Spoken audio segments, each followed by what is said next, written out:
Welcome to my review of the Harley Benton Fusion HSH roasted maple guitar. Let's say right from the top there's going to be no playing, so if you're looking for tones and that sort of thing, check out the links below. I linked HP42's video. His is actually what sold it on me. He's an endorser of them, so he really knows how to make the most of these guitars, and he plays through a bunch of different amps, a bunch of different styles, low gain, high gain, clean. He tries out, the single coils, the splitter, all sorts of things. So definitely check out his videos. They're very, very good. He knows his stuff, and he's got some chops. So on with this. I'm basically just going to show you a bunch of pictures that I have that I've taken as far as like detail up close. We'll go over what Thomann, the company in Germany that sells this guitar, claims this guitar to be, and how it actually pans out in real life. So let me just start off by showing it to you. So look at that right there. That is absolutely gorgeous. The chatoyancy on that flame maple is fantastic. Look at that. See, like, it's very defined on the top. It's kind of smooth on the bottom. Bam, now it's backwards. So it's got that book matched. Now, of course, it is just a veneer. However, the audience doesn't know that. When it's sitting across the room from you, when you're watching TV or something and you're thinking about maybe playing your guitar and you look over and you see it, you want to play it. It's that nice. The neck itself is also roasted maple, roasted flame maple. The whole neck is. I don't know exactly what they finished the neck with, but it feels very, very nice. And mine actually got this very cool figuring on it right there on the treble side that actually kind of keeps going through to the neck, or I'm sorry, to the headstock. Now, we'll see in a second that it claims to have a matching headstock to the body, but it really doesn't. It's obviously it's still flame maple, but it's not it's not the same exact. It's not like a veneer glued on. So let me get this nice and up close so you can see the veneer is very, very thin, probably about, I don't know, 1/3 to 1/2 of a millimeter or something. But you'll notice that it doesn't need to be that thick. Unless you want the maple cap for tone, there's really no point in having more than just, especially when we're talking, the price of, 5A flame or quilt, that sort of thing. So it's still very nice, and it's a very good looking guitar, very good feeling guitar. So without further ado, let's go to Thomann's website here. So they have a lot of really nice pictures, and I feel their pictures actually do the guitar justice. This is not obviously the same specimen that I got, but you can see very clearly that it looks really nice. They show the flame on the back of the neck. Obviously this one is a little bit more flamey, and then this is my favorite picture that they have here. It's a little bit overexposed, but it kind of demonstrates, it kind of captures the soul of the guitar. So I really like it. So what we're gonna do here is just kind of go from the top of the pictures that I've taken myself. They're not that great, and I don't know how to use a goddamn DSLR to save my life. But start off with a few iPhone pics. When I first got it, I was super excited, so I just tossed it in a chair and took some pictures. I really like the dark roasted maple fretboard. I think it looks really nice. It's almost as dark as rosewood. I've even seen some rosewood that is that light, if that makes sense. I got these nice strap buttons with little felt underneath it. Stainless steel frets. It has these nice Cafe Olay fret markers, and they're all really, really nicely put in there. No, like I've even had a carving guitar that had some issues around some of the fret markers. But yeah, you can see the whole fretboard looks very nice. And remember this fret wrap here, because that's going to come into play later when we're talking about the nut. There's a back shot of it. You can even see the flame just right there, just chilling. Kind of a down the neck shot towards the body of, you can see all the rippling of the flame maple. And again, I got a really cool figuring on the treble side. I was just super excited when I got it. Okay, so this starts going into my detail pictures. This is up near the neck and fret, nut. Obviously, you can see how the figuring from further back kind of continues towards the headstock, or continues through the headstock, I should say. And even up to the top of the headstock. And, you know, they do a really nice job here. They, the lettering is like gold, and it's kind of like, you can feel it. It's like embossed or whatever. This is kind of I guess my camera decided to use a flash for this one. I didn't know how to turn it off, sorry. So one of these days I'll learn how to use that goddamn camera. You know, down here, the string retainer bar, that seems to be one of the main points of contention with this guitar, as far as people say it creates tuning issues, tuning stability issues. I don't know. I can't say for sure. But what I may end up doing is just getting my own, just getting a couple string trees and putting them on there. I personally haven't had any issues, but okay, so let's look at the nut real quick. The nut, definitely, I think the least amount of attention was paid to the nut as far as like making it look nice, because it doesn't look that nice. Granted, right here, there's a little bit of fuzz from my fret wrap, but you can see over here where there is no fret wrap stuff, there's still some black stuff coming out, and you can see some of the nut material coming out past the string there. And you know, further pics, we're gonna see that. Yeah, see, there's some more of the figuring, the knotting. I don't know what it is. Let's see. We got locking tuners, another amazing feature, which I love. It's the neck pocket. Everything looks really nice. Everything's nice and smooth. No cracks. No. I can't really tell if that's like shininess or some sort of like gunk underneath the neck there in the pocket, but when you actually hold it in your hand and you're looking, you can't really see. I don't know. You know what I think it is? I think that's like the edge of the finish right there. So this little bit of lightness we see underneath, you know, right there. I think that's just like the raw mahogany. Anyway, you can see the fret ends. Fret ends look really nice. And you can move your hand up and down really fast on it and not, you know, cut yourself. We have a wonderful truss rod adjustment, spoke wheel, or spoke truss adjustment. I already used it. That's the only adjustment I made when I got it. You know, everyone sets up guitars naturally to be a little bit kind of middle of the road as far as action goes, but I like it really flat. Even if it means there might be a little bit of buzz, I'm fine with that. So I tweaked the truss rod a little bit, and it plays wonderfully. Again, the frets, crowning, leveling, fret ends look really nice. Everything looks really nice. You can already see I'm starting to scratch up the picks, or the pickups here, the Roswell pickups. They're kind of middle of the road. You know, I'm not a huge pickup buff, so I couldn't tell you, you know, exactly what their characteristics are, but they're fine. They're fine. Okay. This is probably the only thing where there's like any, well, other than the nut, where there's some craftsmanship issues. Right around here where this bar, where this brass insert is, there's a little bit of cracking in the polyurethane finish. And then I think this little black area right here is possibly a crack, but I can't really tell. I can't clean it off, but it's not that big of a deal. There just looks to be a little bit of chipping kind of around this area. 2-point Wilkinson bridge, and you can even see here on the other parts where, you know, they have other parts screwed directly into the wood or whatnot. There's no issues. They didn't over tighten the screws, so it's not like, you know, don't have like the little indentation there. The slot for the 5-way selector switch is very nice. And you know, one thing I will say about this, it is so nice to have a humbucker, middle pickup, and then other humbucker, and then have a toggle to make them single coil.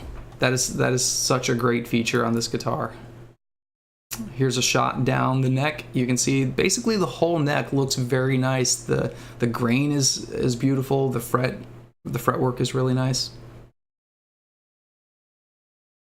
Kind of a closer up shot of the, or a clearer shot of the string retainer. Now you can see where the screws come in on the neck here, there's a little bit of space. Now, I'm not sure what's going on with that, but it doesn't seem to really affect anything. And like I said, if I do eventually put in my own string trees, then I'm going to take out the string retainer anyway, and it's going to, we're going to have holes there anyway. So I'm not terribly concerned about that. And I usually keep a fret wrap up there anyway. So as far as aesthetically, it doesn't bug me a damn bit. Here is a nice close-up upshot of the underside of the string retainer bar. Someone had complained that the strings touch the screw. That may or may not be true. And actually on mine it isn't. That high E string does not touch the screw. But even if it did, it'd be on the smooth part of the screw. So no, I don't see how it could really affect tuning. Seems like all it does is just, increase the break angle at the nut. Now, I suppose if you're using the whammy bar a lot, it could definitely affect it more, but I don't, other than just for some light vibrato. Here it is on the bass side. Now, on the bass side, it is touching the screw. But again, it's just touching the smooth barrel part of the screw, not the actual blade corkscrewy things. God, I gotta learn the actual terminology for this stuff. So not a big deal. And what, the end of that string retainer, that's just all the reflections from the chrome plating kind of bunching up right there or whatever. So it's not like, I don't know how to describe it, but yeah, it's still all chrome on the side. But yeah, so if you're wondering exactly what the string retainer does to the strings there, that's what it does. It gives you a nice little break angle and brings it in closer for the tuners. Okay, so here's what I was talking about, upshot, up closer version of the nut. Now, as you can see, even after I've removed any fuzz from my fret wrap, the nut is just not that cleanly made. You can see obviously that it's doing its job and that it's not cut too deep and it's not, whatever. I could probably clean this up myself if I had the tools, if I had some precise enough tools, but it's just one little area where they didn't spend that much attention to detail. But again, it stays in tune fine for me. I'm not worried about the nut at all, other than if this guitar does end up being, a keeper or whatever, I may end up, in the long run, replacing the nut with like a bone nut or brass nut or something. Again, another close-up shot of the upper register. Frets look really nice. Action's really nice. No issues with any, not even a single note fretting out.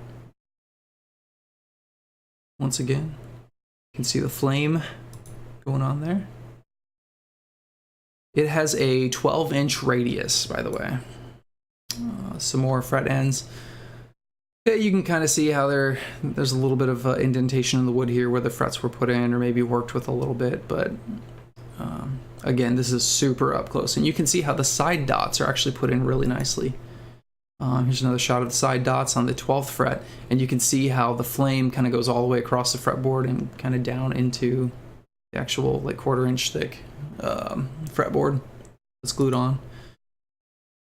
Here is the bass side neck pocket area. Again, really nice, no cracking, no chipping, no nothing like that. And again, you can see how the metal was worked a little bit. I mean, you basically zoom in close enough on anything, you're gonna see some issues. But again, macroscopically, it feels good. It plays nice. It looks nice with just your bare eyes. Nice shiny stainless steel frets. Some kind of nothing pictures. I don't know. Here's the treble side pocket. There's a little bit of space here. I don't know, probably about as thin as the veneer. So it's not right up against the body here, but it's really, really close. And yeah, over down here, you can kind of see where the finish for the actual body stops. And just kind of a shot on how thin the veneer is. Again, I estimate about a 1/3 of a millimeter, give or take. And it's got just your standard, barrel jack here, or jack. I don't know what it's called. And the whammy bar goes in. It doesn't screw in, but it just slides in real nice. And it's a nice thick one too. Nice thick whammy bar slides in. You can adjust it with this Allen wrench. that is pretty much it for my home pictures of it. But again, it looks really, really nice. And you can see on the back, it's got this beautiful dark red, this dark clear red finish covering the mahogany body. Nice dark roasted maple. So let's take one more look at the actual specs that it claims, because these are kind of the this is the kicker, right?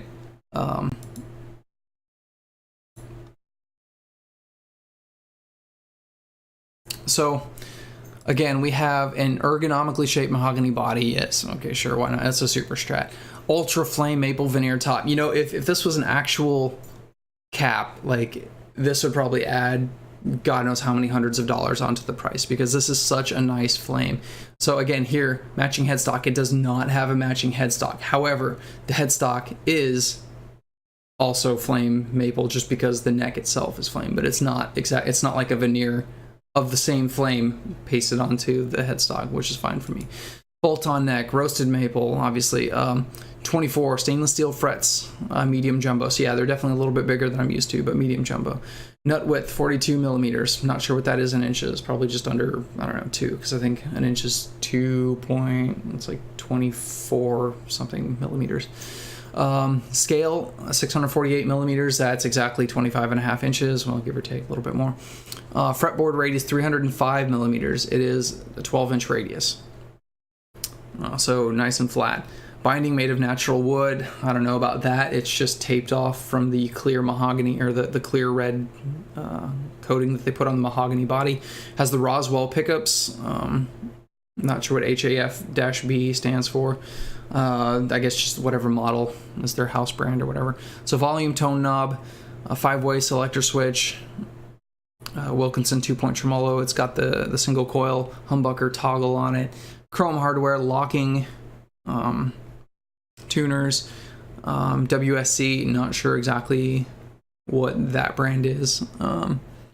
Comes strung with 10 to 46s, and does not come with any sort of gig bag or it doesn't come with any sort of gig bag or case. However, it didn't matter, because it still came and it was very well protected and shipped. So what do I think of it? I'm somewhat speechless when it comes to the quality of this guitar.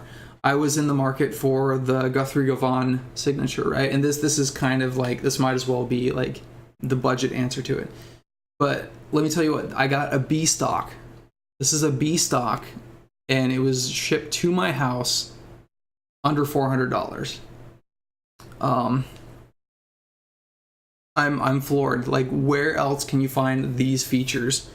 You know, the pickups with the splitters, stainless steel frets, roasted maple, locking tuners, a bridge with the whammy bar that slides in and is adjustable, as opposed to like just the cheap screwing kind where you have to like find the extra little springs to actually give it some sort of tension. It's just so much value for the money. And I know that in my posts on the gear page and on Facebook, I probably have oversold it. However, having owned tons of Carvins and Kiesels and Music Mans and Paul Reed Smith, Fenders, Gibson, a couple other boutique brands. I got a Granville guitar. I got a Nystrom Labella. What else do I have back there? I think that about covers it. Whole bunch of different high-end brands. This competes with all of them. This is not a good guitar for $400. This is a good guitar. It feels good, it looks good, it sounds good.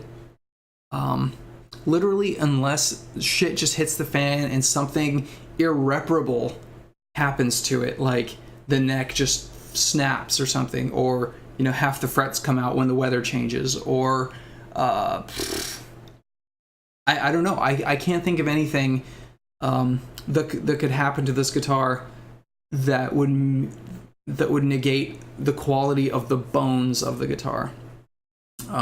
Meaning it's so good, and I like it, and it feels so good, and it feels so natural and just raw. Like, I love playing it.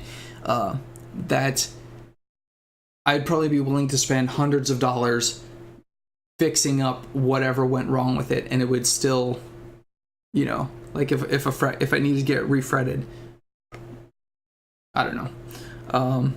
I might swap out pickups, not because there's anything wrong with the pickups, but because maybe just out of curiosity, I would wonder what I don't know, some DiMarzio illuminators might sound like in it. So again, I've been playing guitar for 20 some years, and I've never come across a guitar of this value. A guitar this good for this cheap that is beyond, at this point, beyond reproach, other than, again, kind of a little bit of lack of attention to detail in the nut. But again, that's such a minor detail. So again, I'm just gonna sit here and gush about it if I keep talking about it. But it's a great guitar. I highly recommend it. I hope and pray that I didn't just get a fantastic specimen and the rest are shit, or the rest are just average and just are kind of good for the money. But no, this is a great guitar. Like, I'm over the next couple weeks, probably next paycheck, I'm gonna go get an actual really nice case for it, and this is going to be my main guitar probably for quite some time. And again, it's relatively new. I probably have not even had it a week, but I have used it in band rehearsal. Stays in tune well. I've got a gig next Saturday, so we'll see how it actually pans out. And you better believe me, if some shit hits the fan, something goes wrong, I will come right back here and I will update this video in the description or in the comments or whatever. But for right now, it's highly recommended. Highly recommended. I cannot believe that anyone can produce an instrument of this quality for this price. There's a point of diminishing returns with pricing on guitars. I feel like about the $2,000 mark is about where attention to detail kind of just fades into aesthetics. Like you're gonna get an actual 5A flame maple cap if you go with Carvin or Paul Reed Smith or Music Man or something like that. But yeah. So go out and get yourself a Harley Benton Fusion HSH roasted maple guitar, especially if you were in the market for a Guthrie Govan signature and you can't afford it, or you're wondering you need something to hold you over, something. I don't know if it scratches that itch for that guitar just because I like Guthrie Govan, but this is now my new favorite guitar. I can say that without reservation. As you can see in the back, I have a whole stockpile of multi-$1,000 guitars. $400 shipped to my house, this guitar. So, good luck. I hear they're out of stock until November, and it is currently the first day of September. Or maybe they said maybe they're out of stock until October or September. I can't remember. It doesn't matter. Get yourself one of these guitars. Thank you for hanging out, listening to me ramble. Again, if you want to see these guitars in action, check out the links below. Check out HP42's. He's got several videos where he uses these Harley Benton guitars. He's one of their endorsers. So, see you later.